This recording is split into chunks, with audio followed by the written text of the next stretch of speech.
This is the Power Producers Podcast, where we are refining and redefining the sales game.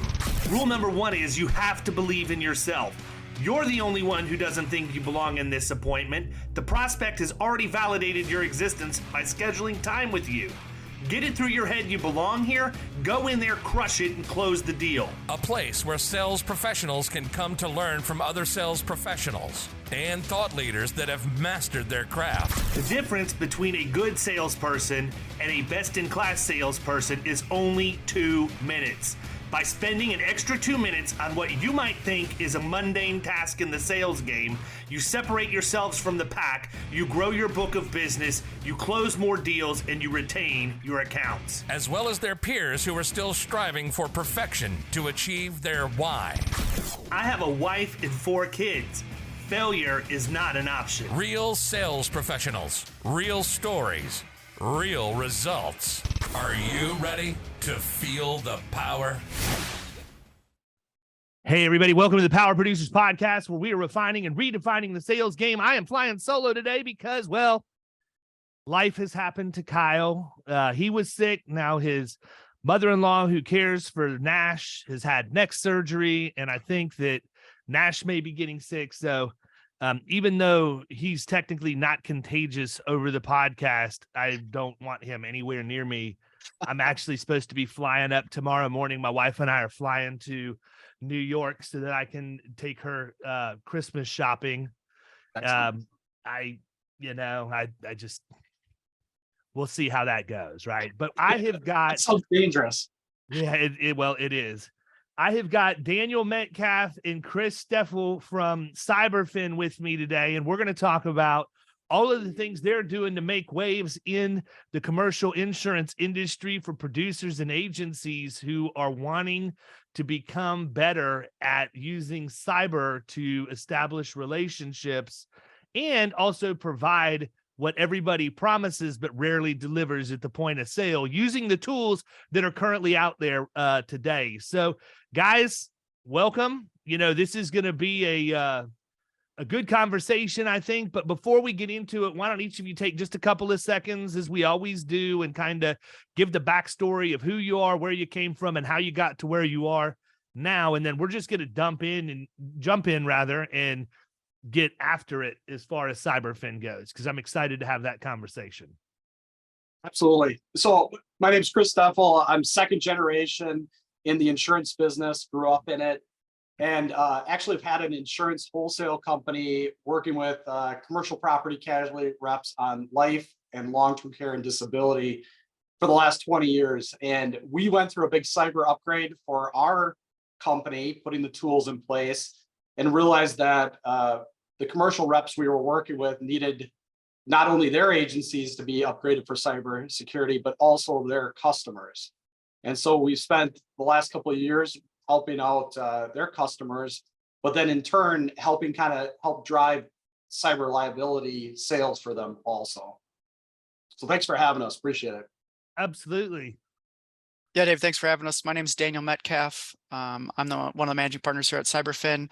I've spent the last 15 years solving business problems through technology, and most recently about 5 years spending as the banks, small banks and credit unions were getting regulated around data protection and cybersecurity. I helped build a service through an MSP on how to make banks and credit unions meet those regulations. And so Chris and I got together because, as you can tell, in both now insurance and in commercial, not only do you need to protect yourself, but you also have to be compliant with state, federal, association-based regulations. So that's what we built out here at CyberFin. Man, you just said you did it for an MSP. I mean, my first question right out of the box is, what the heck are you doing to make MSPs insurable at this point? I mean, it's an absolutely brutal marketplace out there right now. And I mean, that's a class of business that I personally, have always gravitated toward, because there's a little bit more meat there than there is in a lot of the other, tech companies that we're going to rub elbows with on a daily basis. Because you can, obviously you've got errors and omissions in cyber, but, depending on where they have their server room and all of that stuff, if it's local, if it's, outsourced to somebody else, fleet of vehicles, all of that stuff, right? Mm-hmm. I also like them because they're the gatekeeper to 500 to 1,000 businesses, which is why all the hackers like them as well. Right. Right. And so, I've got I've got between 40 and 50 of these in my book of business right now.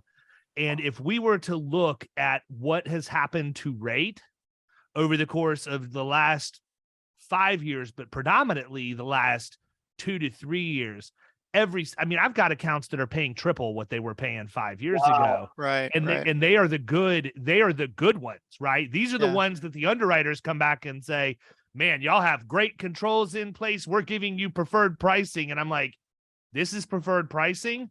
Yeah. So, I'm just interested, without putting the cart before the horse, maybe we table that question for a little bit later. But Yeah. at some point in this conversation, I'm interested in if what you're doing will actually help MSPs as well, because while they're very, very valuable and they can be great referral partners for the agency, at the same time, they're also extremely bullheaded and they don't get out of their own way many times. And so it's hard to help them, right? It's Right. difficult to give them advice because they feel like they're the experts on all of that. And, it's what told me times were changing is when I have an MSP that I represent, and it was actually last year at renewal, we sent the renewal apps over with the questions, and he immediately wrote back and said, well, I guess the insurance companies are finally figuring out what we're doing, because my application went from like 3 pages to 24, Right. in literally 12 months. You've seen those. Yeah. Yeah, the questions are extremely granular, and obviously, EDR is a big thing now. It used to be something that it was a nice to have that would help you on your pricing. Now you have to have it to get coverage. Same thing Right. with MFA and all of those things. So take the conversation where you want it to go, Yeah. guys. Maybe Well, talk a little bit about the problem you're trying to solve and how you're helping agents, and then I'll just pepper you with questions based on what I hear. Yeah, Chris, let's just answer the question since you threw it out there, and we can, because Yeah. I've been thinking about it, David, since you had your podcast. I listened to it, Our Best Cyber Hack, around the managed service providers. That's a big area that other commercial insurance agencies could look at. Is every town has a managed service provider, right? And there's usually multiple of them in that town. So it's good small businesses out there. Here's where we're seeing and helping MSPs. We're an all-in-one cybersecurity solution that combines the EDR, combines email threat protection, it combines the firewall, the VPN, it combines it into one solution with its own SOC and SIM. So where the managed service providers are having to go through their 20-some page questionnaires, and like you mentioned in that cyber hack of, hey, are they making sure that their clients have cybersecurity right in place and cyber liability insurance?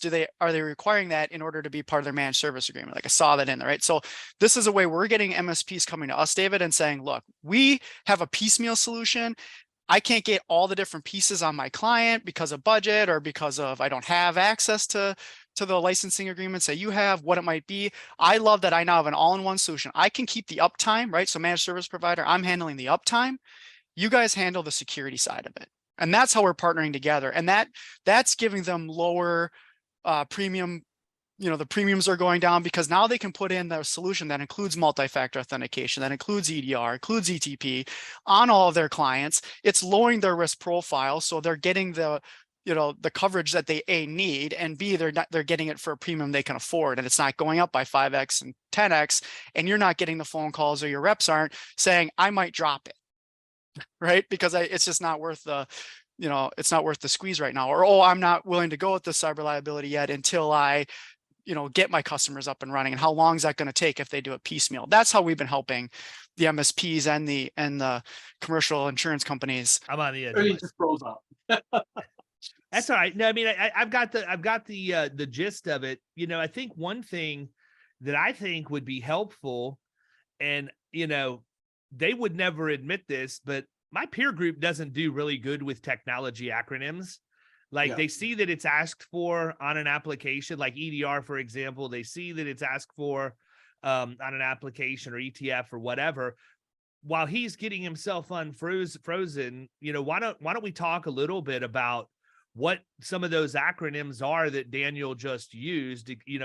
Number one, talk about what they mean, what they stand for, but then more importantly, talk about what they mean and why they're important, because that's the biggest That's to me, that's one of the biggest disconnects, right? A lot of agents want to write this stuff. They want to write cyber. Everybody's talking about cyber. They think cyber is sexy. Let me talk, let me sell you cyber, blah, blah, blah, blah, blah. At the end of the day, man, there's a lot of agents out there, and this is not relegated to the technology insurance marketplace. There's a lot of people out there peddling stuff. They have no clue what they're peddling to begin with, right? They're selling a policy because they know that if they sell a policy, they're going to get paid a commission, and all they're worried about is selling the deal and moving on. Then there's the subset of people that are the absolute technicians. Like, they know every granular detail, and they're not selling policies because they're putting people to sleep. So you need to have the healthy balance between the two, of the people who have the ability to sell and understand their role, but also have the technical understanding. And that's really kind of what the goal is that we have on the podcast, is to bring some of this stuff to light and give these people education. Because look, we all get bombarded with literally thousands of emails a week or a month or whatever the time frame is that probably answers some of these questions, but we don't take the time to read that stuff. We just know that the underwriter says, oh, you have to have MFA. Do you have it? Yes or no? And if the answer is no, well, you have to go get it. They're not able to go and say, these are the things you have to have in place to be compliant. Here's what this means. This is why it's important. And again, I think everybody knows MFA because we all hate it, right? We love what it does, but we hate having to use it. Right. And I mean, I can tell you, we use Duo for what we do here. And I'll be laying in bed and at 3 o'clock in the morning, and I keep a laptop next to my bed because I'm up every night in the middle of the night for some subset of time. And I'll sit there and I'll go to crank it up. And the next thing you know, I get hit with that freaking push notification and I got to get all the way out of bed, walk across to where I charge my phone, get it, accept it, and then we're on. But I mean, EDR, is something we don't talk about. ETF is something we don't talk about. So maybe explain those things and why they're important and why agents should be discussing them. Yeah, well, number one, multi-factor authentication is only the first step into protecting, right? And that is the number one thing that can be spoofed. So that is just the one layer. We represent layered protection. So let's talk about EDR, endpoint, right? That's endpoint protection, right? So you have not just your... Hold on a second. Rewind. Tell them what spoofed means. Oh, spoofed. You have to understand something. See, this is why we have you, David, because this is an audience. This is an audience of people who sell a product but have no idea what they're actually covering, right? Sure. Right. Yeah. And that's not everybody out there, but people, if you're getting pissed at me because I said that, look in the mirror and tell yourself, did you really know what spoofed and EDR and all this does? And if the answer is yes, then I'm not talking to you anyhow. Get over yourself and keep listening, because these guys are going to give you nuggets that are going to make your game stronger. Absolutely. So let's start with spoofed. Spoofed is impersonated, right? So the first thing that's very easy to, or the first thing that the cyber criminals are looking to try to do, because everybody's been talking about multi-factor authentication, is finding a way that they can impersonate you or impersonate somebody within your agency or somebody within your client, your customer, to get their multi-factor authentication credentials, right? Or whatever that system. It's what you know and what you have. That's what multi-factor authentication is, right? It's something you know and something you have. They can now, they've come up with ways, right? You put in a door, they're going to find a way around it. The bad guys, the criminals, have figured out a way how to actually impersonate you when someone's trying to do multi-factor authentication. So you can't rely on multi-factor authentication from stopping the criminals, right? So I'll tell you something, man. And for everybody, this happened to us. It's the reason why we don't have our email addresses. Let me rewind that for a second. They attempted to do this to us. So we had a spoofing attempt. We thankfully we weren't hurt in any way, but we originally, I would have, our team members' contact information and all of that on our website, and they were scraping that information off. And somebody used it to spoof one of my producers' email addresses. Okay.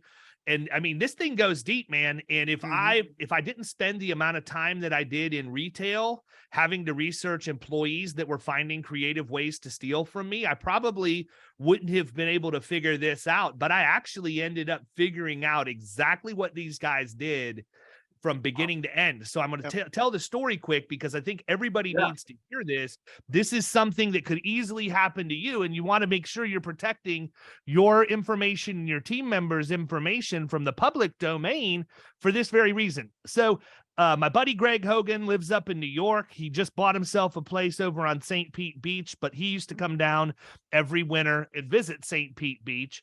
And I would go over and visit with him, you know, for the day that he was here. We would talk shop. We would talk about what his plans were for the next year in terms of production and all of that, because he's a member of Killing Commercial, which is my private ecosystem for your edification. But anyhow, I was on my way over to see Hogan when he was in St. Pete Beach, and I had a phone. I was on the phone with somebody, and I kept having this call come in from Nebraska.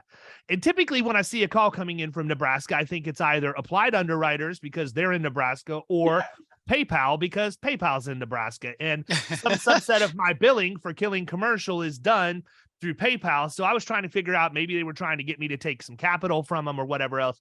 I didn't answer it, but after about the 5th time of this thing coming through, I finally hung. I said, listen, let me hang up. I'll call you back. And I pulled over to the side of the road and I called the people back, and it was a lady who said, listen, I just want to verify, are you David Carothers with Florida Risk Partners? And I said, yes, ma'am, I am. And she said, listen, I don't mind cashing this check for your person, but it's almost $10,000. And I wanted to get an authorization from you before I go ahead and do this. I was like, well, hold on a second. Let's what you know, what check for almost $10,000? She said, right. I'm the manager of a check cashing facility here in Nebraska, and one of your team members has come in and they have a check for $9,995 that they want to cash for work that they've done for you, but I need your authorization before I can do it. And I said, that's not a valid check. And she said, well, it has your signature on it. And I said, great. Why don't you do me a favor and take a picture of it if you don't mind and text it to me, because there are only 2 people who have my signature, me and my CFO, who is in another part of Florida, who has a rubber stamp signature of mine that she would put on payroll checks and checks to vendors and everything else. And I said, so if you have an authentic signature, that means that check either came from me, which it didn't, or it came from her, which means I have some questions. So if you don't mind, would you do that? And so she sent over the picture, and sure enough, it was a rubber stamp of my signature, which was my CFO. And I reached out to her and I said, listen, I said, you know, what happened? You know, what's going on here? You know, I got a check for almost 10 grand that got cut. You and I never talked about that. So number one, I'm not angry with you. I just want to figure, we have a problem. We need to figure out how to solve it. Going forward, if I ask you for anything over $100, you need to get my approval. Like 10,000 is so far out of the realm of what I would give somebody latitude to cut on their own. That, you know, anything over $100, you have no discretionary spending. It has to come through me at this point. And it has to be verbal, over the phone, nothing in writing. And I said, so why did you cut the check? And she said, because you asked me to. And I said, I didn't ask you to. Explain that to me. And so she sends me an email over. And I'm going to tell you what, people, if you've not, you know, we all laugh at some of the ridiculous phishing emails and stuff that we get. This thing was on point. It was 100% on point. It addressed her by name. And the only reason that I told her she should have known or caught on to it is because it addressed, other than the salutation of the email, at the very end, it said, Cara, I'm really counting on you to do this. And it used her name again, and I never would have done that. Ooh. That's not how I talk, right? Right. And so I said, I would have said, please make sure you let me know when this is get done, but I would never have used her first name again. And this is somebody that I've had a business relationship with for like a dozen years at that point. So it's not like we didn't, you know each other. And honestly, she should have probably questioned it, but it came directly from my email, and she never did. And it was written very, very, very well grammatically, spelling, other than that one thing. And so I said, so going forward, that needs to happen. So I got back on the horn with the lady at the check cashing place and said, absolutely do not cash the check. And she said, this woman is irate. And I said, what are you talking about? She said she's worked for you for 3 months. This is 3 months worth of pay, and she needs to get the check cashed. And she said, honestly, I believe her I believe her. And I was like, well, you're talking to the person on a recorded line who would have signed that check, who is telling you the check is not valid. You need to prosecute this person. And she said, well, my boss won't let us prosecute unless you say you're going to come up and go to the actual court because otherwise it's a waste of our time. And I said, Oh. well, I said, don't cash the check. I'm not coming to Nebraska. There's no reason for that. So I get on the phone with my MSP and I said, fellas, what's going on here? Dig into the email, tell me what's happening and whatever else. So here's what happened. They had gotten into Raphael's email because it was online.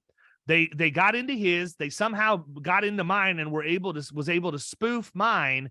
But then they also created rules inside of Microsoft Outlook so that when replies came to the address from specific places or whatever, that it would automatically get filtered into another folder and then subsequently forwarded to an address over the IP address. Go figure, over in like Ukraine somewhere, right? Yep, right. They're never over there. But anyhow, it was going over there and then disappearing from our system completely. And so what I realized had happened was these people were going in, they had created fake jobs in Indeed. Okay. So we all see them, guys, ladies, if you got a stay-at-home spouse, this is the whole make a bunch of money while working from home part-time thing. This is what happens when you actually reply to those. So what happened is they had done a deal for like medical coding or medical transcription for a hospital system. A valid applicant, i.e. the lady trying to cash the check, would apply for the job. She would get hired. She would actually do valid work for the hospital. This group would bill the hospital. They would get paid for the work. They would keep the money, and then they would use bad checks from unsuspecting businesses in an effort to hopefully pay these people that are doing the work, but then they wouldn't have any expense line, right? Right. So I actually, in a matter of about 2 hours, was able to connect all the dots and see that that's what was happening. So that's the one reason why I'll grumble about, multi-factor authentication, but I'm always going to have it. And I also understand that even though you do, you can't 100% rely that even that's going to, protect everything. You still have to have common sense. You still have to be vigilant as to what's going on in your operation. These things just make it a little harder for them to do that stuff. Right. Yes. That's why the multi-level or the multi-layer protection is so important, and that's the thing we're really trying to get out there a ton, because right now, one line of defense can be gotten through possibly. You've got to have multiple lines of defense to basically stop this. And we know we're seeing the carriers talk about this already, that eventually it is going to be required, just like MFA, that everybody has EDR, everybody has email filtering, and everybody's using VPN, because the only way to really try to stop this from a grand standpoint is to have that multi-layer. Right. 100%. So let's answer what's EDR, right? Because we've used that term a few times. And because honestly, I think that's the one that sort of come on, onto the scene the last couple of years that very few people know about. Right. So EDR is Endpoint Detection and Response. So an endpoint is your laptop, your desktop, your Surface, what it might be. And when back, a few years ago, it was okay just to have an antivirus, software on your computer. This is not antivirus software. It includes it, right? It's above and beyond. The number one crime in America is the cybercrime of cyber extortion. It's also called ransomware. It's also called malware. You've heard it before. What EDR does is it looks for ransomware code, malware code on your actively working on your computer, because it can be masked as something that's supposed to be there. Where an antivirus, right, it's a little bit different. It's actually the code itself is the virus.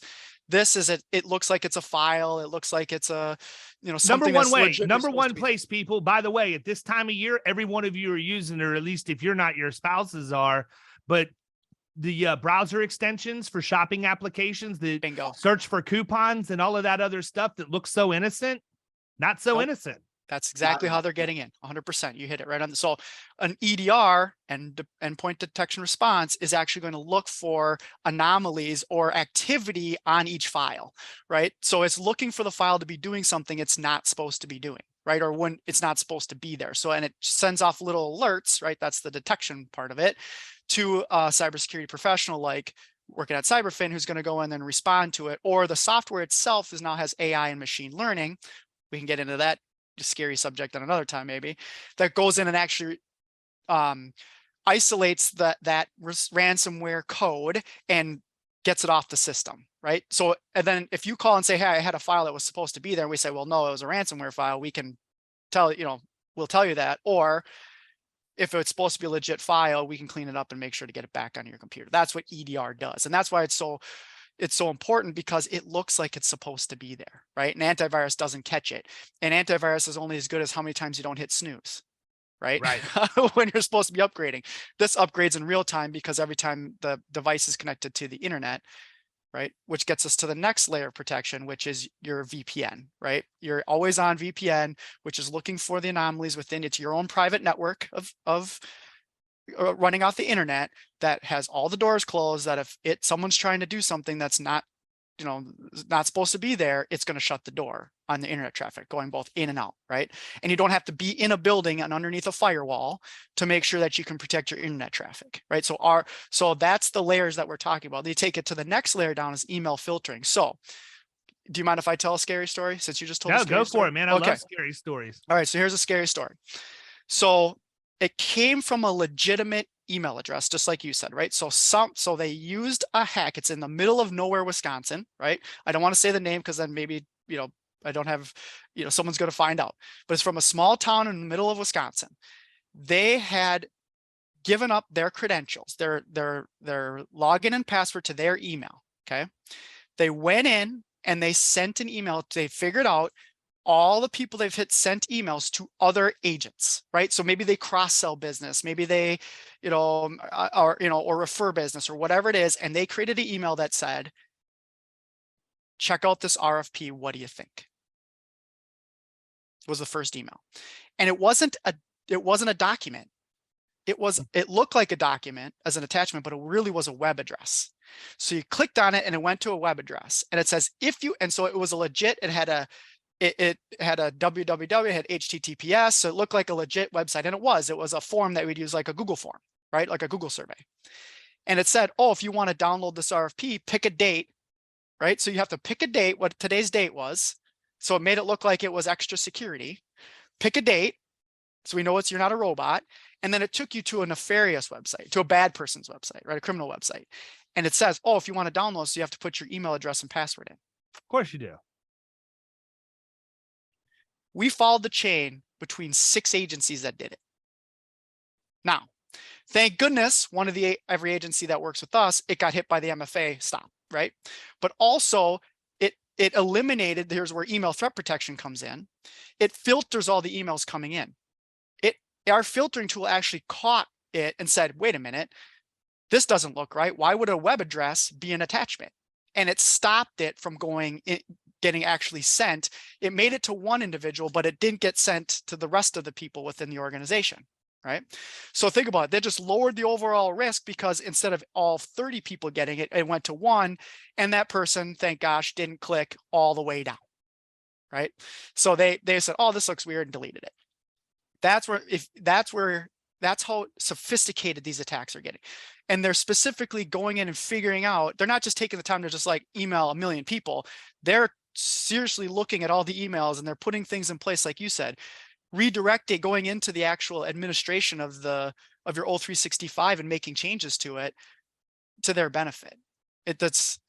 And multi-factor authentication is easy for them to get around, because if they get in and you have admin credentials, right? Even if you have multi-factor authentication, they can change it to say, make the MFA come to my phone, right? They change the phone. I'm going to tell you what, man, it's interesting, because even as we've been sitting here, I've gotten 2 attempts, like literally just while we're on this podcast, and they came in. And it's funny because you can tell the strategy, but sometimes the strategy fails them. Right. So that's what I'm looking at over here. I'm not ignoring you on my other screen. I actually wanted to share this. So this document came in disguised as a DocuSign. Okay. Oh, and it's got the DocuSign branding on it and everything. Although, and then at the top, the from is Florida Risk Partners, all one word. But then if you look at the actual name in the branding, it's company admin 4019 at iCloud.com, Oh, yeah. right? Right. And the title of it is Please DocuSign IRA Documents. Come on, guys, really? Now, you probably have, obviously, I'm not going to click to see what they're asking for, but I'm sure it's name, birth date, social security number to finalize your IRA. The one problem here is we don't have an IRA. Right. So Right. there are no documents to finalize.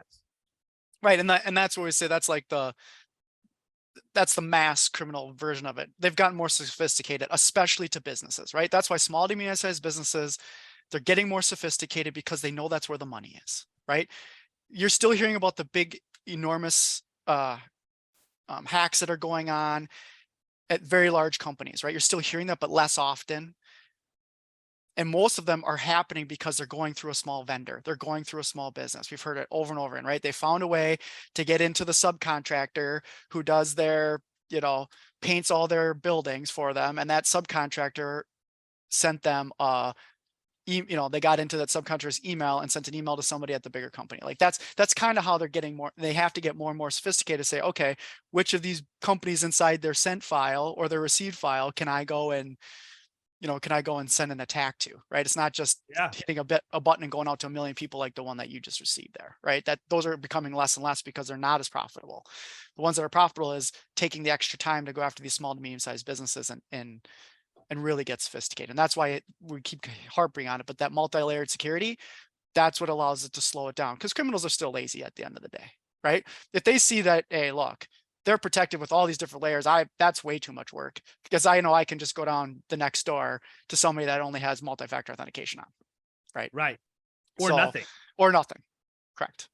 Right. Probably more Because there's a lot of businesses out there that don't have it because they don't even buy cyber insurance. So nobody's prompted them to get it. Right. Right. That's who the real targets are. I mean, I think that so many times people get confused thinking when you see things like New Orleans getting shut down, or the city of Atlanta getting shut down, or Target or TJ Maxx, and these massive, entities or public entities for that matter are getting attacked, that's where the real focus is. No, that's like the Holy Grail, man. That's the big rock. That's the one that they're chipping away at for maybe years until they can actually get in. Whereas, there are a lot of juicy middle market or smaller businesses out there to where if they can just collect $25,000 a pop from them, yeah, it's going to hurt them a little bit, but they could come up with $25,000 pretty quick. Right. And that's a much easier target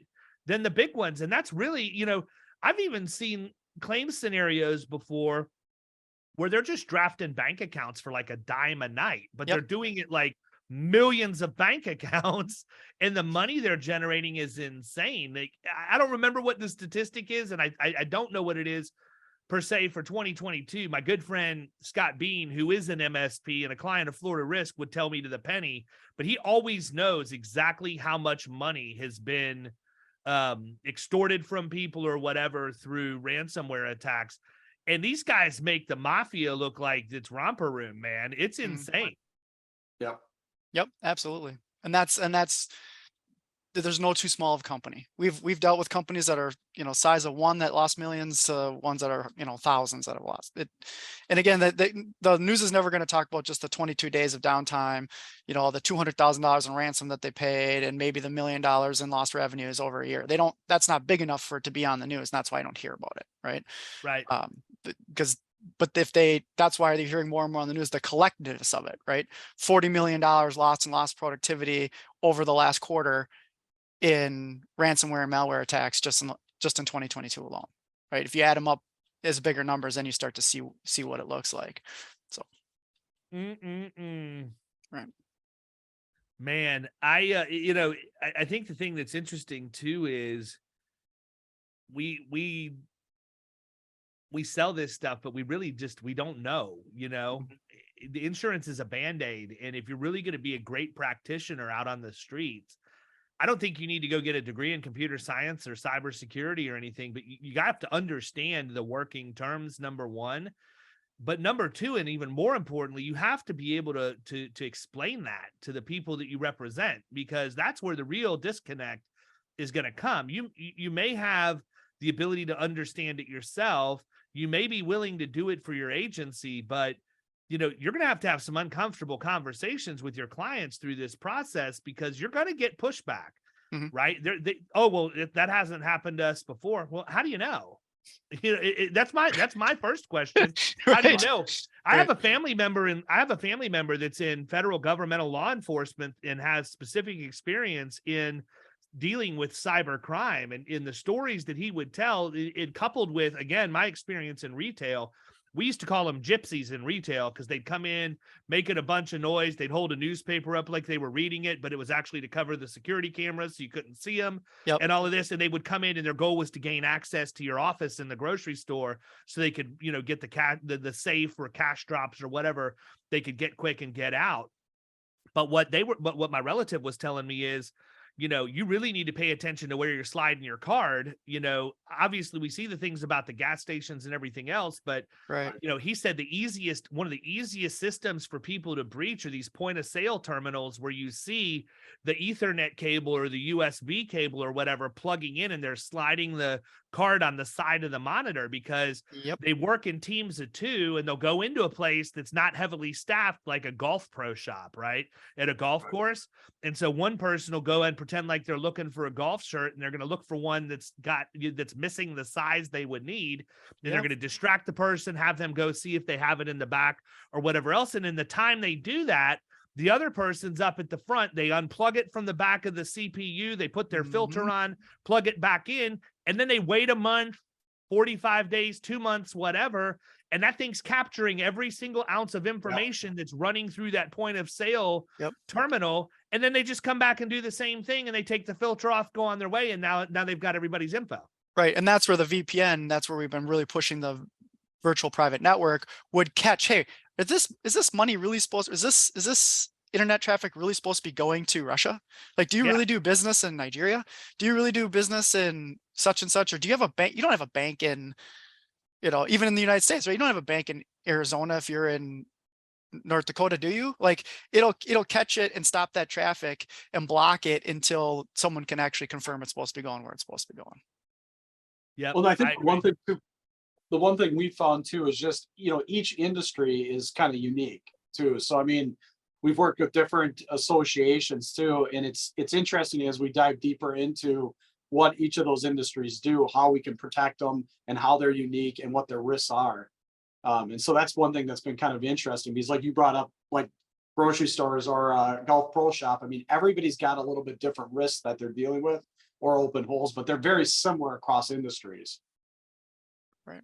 Yeah, absolutely. It's crazy, man. So we've identified some of this stuff. There's obviously way more. I don't want to spend any more time talking about that. Talk about CyberFin. I mean, you've laid out the problem. I talk about it all the time when I talk about how we sell workers' compensation. We use Mod Advisor to make sure that the mod is actually accurate. And then we can also show what the minimum mod is and the controllable mod. And we use all of those data points.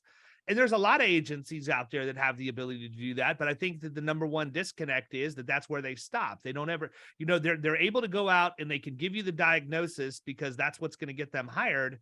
But very few, I mean, the really good ones do, but very few have the treatment plan that they're able to implement on the back end of it. And I think that that's also something that's true with cyber, right? I think that number one, we're relying on a diagnosis that's typically a carrier provided tool that's used in the underwriting process, that's not going to be as thorough and detailed as what a company really probably needs. And that gives us a false sense of security that we've identified what the issues are, when in reality, a lot of times what you're seeing with, missing security patches or out of date or whatever is as simple as a WordPress website update fixes that stuff for the time being, and then you move on. And that's not really where the vulnerabilities are. It's certainly where the low-hanging fruit is, but it's not by any stretch the real vulnerabilities an organization faces. So talk a little bit about how you guys, deliver that treatment plan on the back end, both for agents and on behalf of. So I think one of the big things that we found is we were very focused on working just with the agencies themselves on their tools. And then we started getting asked to work with their customers. So one thing we've put in place over the last 6 months here is really trying to offer a program that, as an agency or an agent, to be able to bring their customers in so they can become educated. So very similar to what we're doing right now, as agencies are trying to figure out this terminology and become more educated on understanding cybersecurity, their customers are looking for the same thing. And so for us, I think a lot of it is, first of all, offering that educational tool that they can offer to their customers so they can come up to speed, but then it comes into doing the assessments on it. So once we get to that point as a company, we'll do the assessments of the company where they're at from a cyber security standpoint and walk through the tools. But there definitely has to be that educational component in the middle. And I think the thing is what we've seen is we've worked with commercial shops is as they can educate their customers, it becomes a lot easier to then talk through the cyber liability, or even looking at the coverages, upping the coverages with certain ones where we've seen like, add-on policies and going standalone. We'll do an educational thing and we'll see, individuals then move to maybe more of a standalone policy just for cyber in addition. So. Right.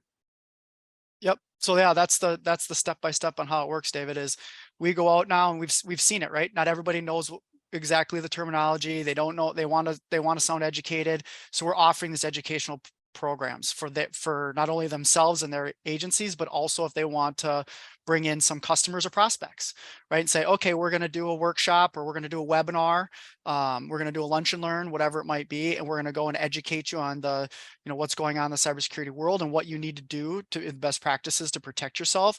And how does that help you with your cyber liability, right? Especially if it's a requirement in many states, it's a requirement now, right? So then we're getting that education process, and then we do the surveys, right? So we do the cybersecurity surveys. We call them a cyber check. We do the cyber check with that company specifically at no obligation to, to them, and we don't charge anybody for it. That's our, that's an exchange. And then we show them some solutions, whether they use CyberFin for that solution or they use somebody else. At least we can give them some guidance on what they need to do to be more cyber secure. It also helps the agency get almost like a guaranteed issue cyber liability, because they're not only meeting all of the requirements, but they're also meeting all the underwriting as well. So they're putting the systems in place and meeting underwriting. So they're getting the coverage that they need. And it almost creates that guaranteed issue because they're actually putting the things in place they need in order to get the insurance, and everybody's educated at the same time.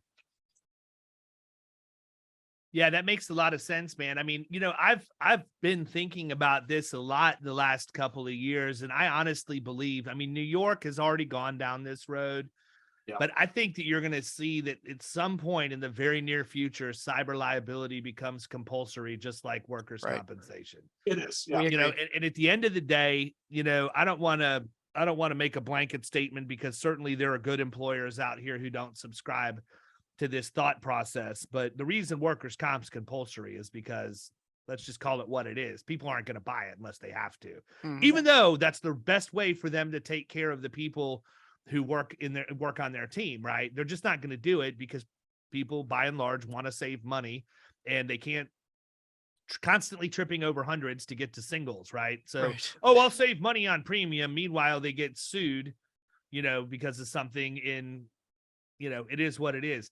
I think cyber's the same way, man.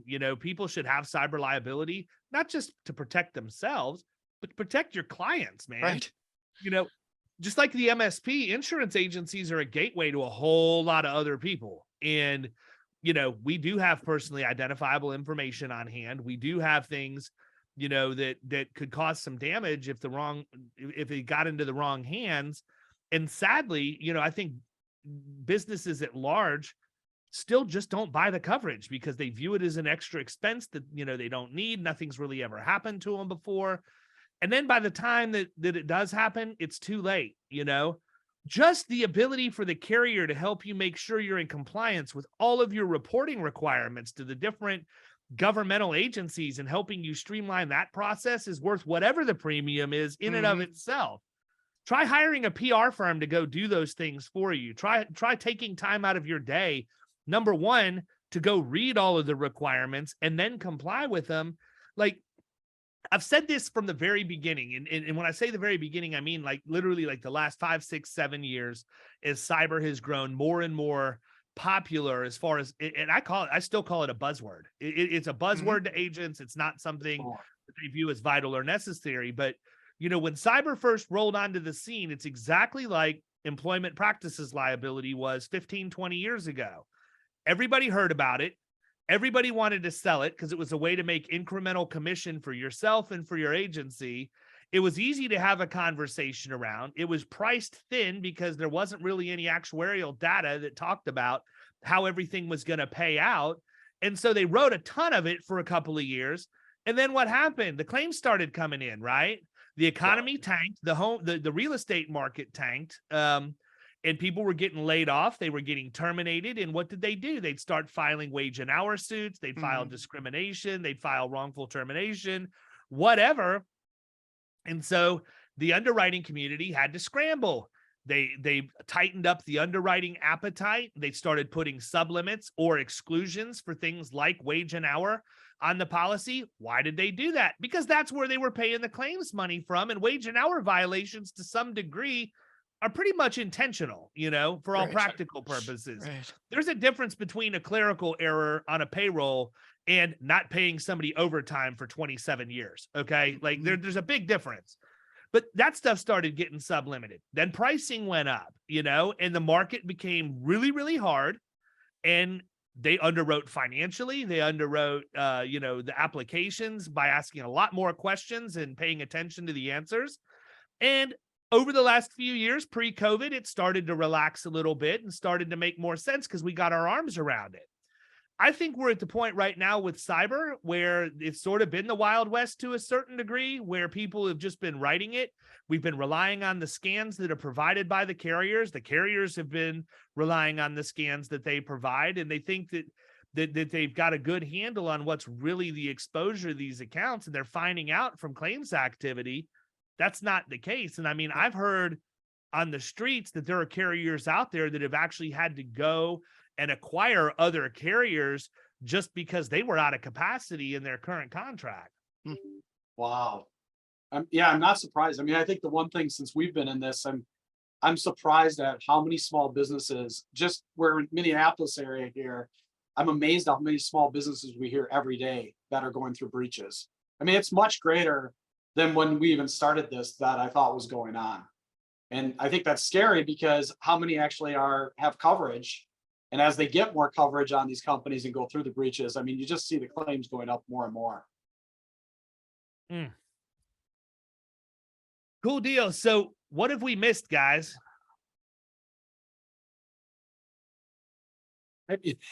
Anything, Daniel? I think we've covered a pretty good, covered it on a, Yep. Yeah, we covered on that side. And if any of, those out there listening that want help understanding where cyber, what's going on in the cyber industry, wants help communicating with their clients, if they want to start to see prospects and clients show up to an event, because this is the hottest topic right now, right?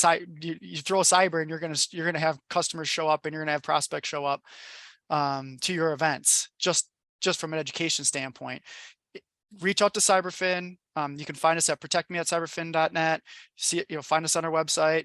We're we can get you a landing page over to you, David, if you'd like to, and they can sign up specifically to have a workshop through CyberFin and learn more about how those workshops work, whether it's a webinar and in person.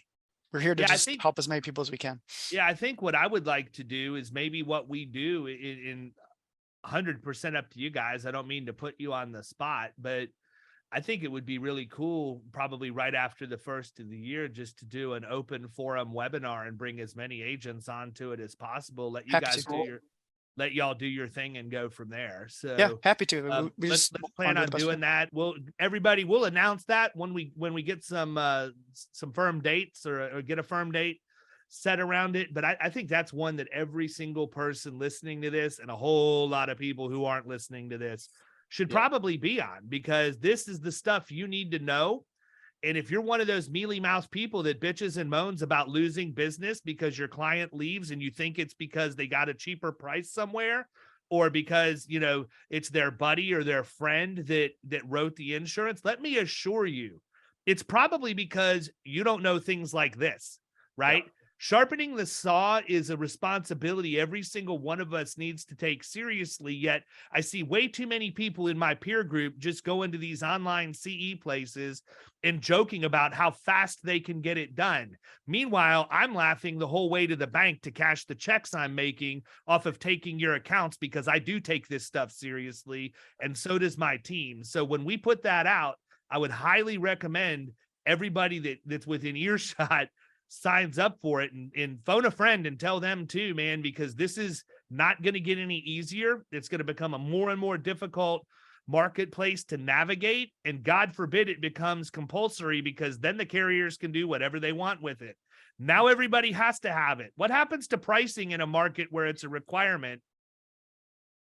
Right? Yep. So I think that this is going to be a hot button. It's something I've been talking about for the last couple of years. I'm not going to stop. I think it's going to continue to be important in 23. So I think we stop there, guys. I think we Sounds did a good job. Let's, we're going to have a webinar bringing everybody in and educating as many people as we can. And hopefully, people take this stuff to heart, because I want everybody to be successful and be able to retain their business and write new business. But that's not what natural selection says. It's survival of the fittest out there. So it's only the people that are willing to make themselves better and take things seriously and push the envelope that are going to be able to ultimately be the most successful. So thank you so much for taking time with us today. Thank you. To talk through this stuff. And I look forward to this episode coming out, but I look even more forward to seeing how many people we have the ability to get onto a webinar and can go from there. So thanks, fellas. Really appreciate your time today for sure. Thanks a lot. Thanks, Evan. Absolutely. Have a good one.